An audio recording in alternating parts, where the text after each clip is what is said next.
Magandang araw! Ang ibabahagi ko sa inyo ay tungkol sa kwentong Ang Kwintas. Magbasa, makinig, matuto at magsaya. Ako si Binibining Menya. Handa na ba kayo? Tara na, umpisa na nating isa-isahin at pirapirasuhin ang mga detalyeng nakapaloob dito. Tulad ng binanggit ko kanina, ang ibabahagi ko sa inyo ay tungkol sa kwentong Ang Kwintas, isinulat ni Guy de Maupassant.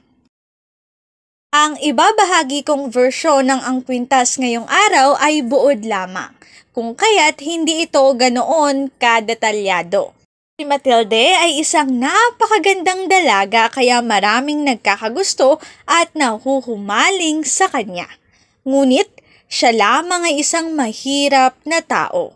Nakapag-asawa rin si Matilde ng isang mahirap na manunulat na si Ginoong Loisel.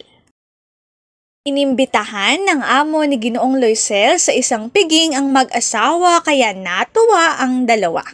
Ngunit, nalungkot din si Matilde dahil wala siyang magarang damit na maisusuot. Kung kaya't, binigyan siya ni Ginoong Loisel ng pambili ng damit. Pagdating naman sa alahas ay may magagamit naman siya. Ngunit, mas gusto pa rin ni Matilde ang mamahaling alahas, kaya nanghiram na lamang siya sa kanyang kaibigan. Mahal ang halaga ng alahas na nahiram niya sa kanyang kaibigan. Noong pumunta na sa piging si Matilde at Ginoong Loisel, samut-saring pagpupuri ang natanggap ng mag-asawa. Lalo na si Matilde dahil lumitaw ang kanyang kagandahan sa piging. Nakabaling ang atensyon ng mga tao kay Matilde dahil na rin sa mamahaling alahas na kanyang suot at nakapagdagdag atraksyon sa kanyang pisikal na kaanyuan. Pagtapos ng piging ay masaya ang mag-asawa dahil sa nakuhang atensyon. Ngunit, nawala ni Matilde ang kwintas na hiniram mula sa kaibigan. Kaya naman, nangutang at bumili na lang ito ng imitasyon ng alahas upang hindi masira ang relasyon nilang magkaibigan. Pagpunta muli ng mag-asawa ay nagulat ang amo ni Ginoong Loisel sa itsura ni Matilde na mahirap lamang. Nagsabi ng totoo si Matilde na sila ay nabaon sa utang dahil sa nawalang kwintas na imitasyon lamang pala. Nang isinauli kasi ni Matilde ang kwintas na hiniram niya sa kanyang kaibigan na si Madame Forester, doon niya nalaman na imitasyon lamang pala ang kwintas.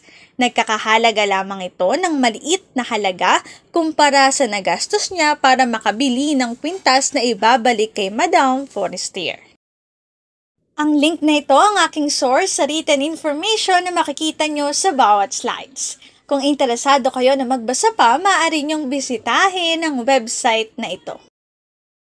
Isa ang akdang Ang Kwintas sa pinakamagandang literatura na aking nabasa.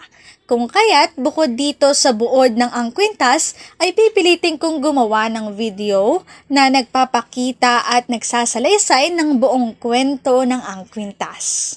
Muli, Ang Kwintas, isinulat ni Guy de Maupassant. Dito na nagtatapos ang aking pagbabahagi. Sana ay marami kayong natutuhan. Muli, magbasa, makinig, matuto at magsaya. Ako si Binibining Menya. Paalam!